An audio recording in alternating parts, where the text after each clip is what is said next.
परम पिता परमात्मा से मीठी मीठी बातचीत करेंगे, क्योंकि वो हमारे पिता, शिक्षक, सतगुरु सब कुछ हैं। तो उनके साथ बातचीत करना बहुत ही आसान है। कुछ लोग सोचते हैं कि परम पिता परमात्मा से बातें करें तो क्या बातें करें। एक छोटी सी बात याद आती है कि एक बच्चा जो प्रतिदिन गाय चराता था, वो हर रोज अपनी गायों को एकांत स्थान पर छोड़कर वो स्वयं एक पेड़ के नीचे बैठ जाया करता था, क्योंकि वो ग्वालवाल था। उस पेड़ के नीचे बैठकर वो आसमान की ओर निहारने लगता है और कहता है, प्रभु, जैसे मैं यहाँ पर बैठा हुआ हूँ इस पेड़ के नीचे अपनी गायों को चरने को छोड़कर, मुझे लगता है आप भी कहीं ना कहीं जरूर बैठे हैं। आ जाओ, थोड़ी देर मिलकर के बातें करते हैं, कुछ चर्चा करते हैं। उसका ये रूटीन था कि वो अपनी गायों को इस तरह से छोड़कर स्वयं पेड़ के नीचे बैठ जाया करता था। एक दिन वहां से एक पुजारी निकले और पूछा कि हे बालक, क्या कर रहे हो?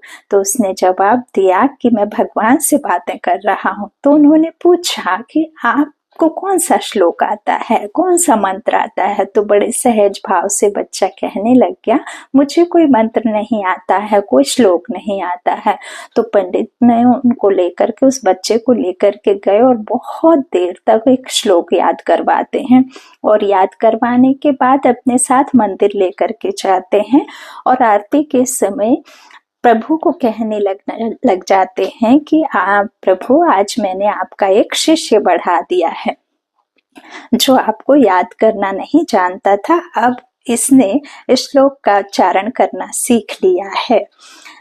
तभी आकाशवाणी होती है कि आपने मेरा शिष्य नहीं बढ़ाया है, आपने मेरा एक बच्चा कम कर दिया है, क्योंकि वो मेरे साथ में रोज बहुत अच्छी बातें करता था, मीठी मीठी बातें करता था।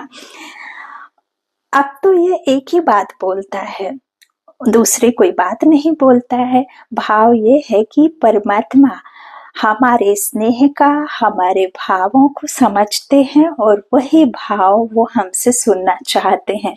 तो जब हम अपनी मन की बातें परमात्मा से शेयर करते हैं तो वो हमारे मन को शक्तिशाली बना देते हैं। जो हमारे मन के अंदर कमियां हैं, कमजोरियां हैं, उसे वो मिटा देते हैं। तो हमें प्रयास करना है कि जब उनकी याद में बैठें तो अपने मन की बातें करें, दिल की बातें करें। जब आप दिल की बातें करते हैं तो आपके दिल को बहुत राहत मिलेगी, गाइडेंस मिलेगी। यही राजयोग है, परमात्मा से मन की बातें करना, मन ही मन बातें करना। आप मेरे साथ हैं इस तरह से।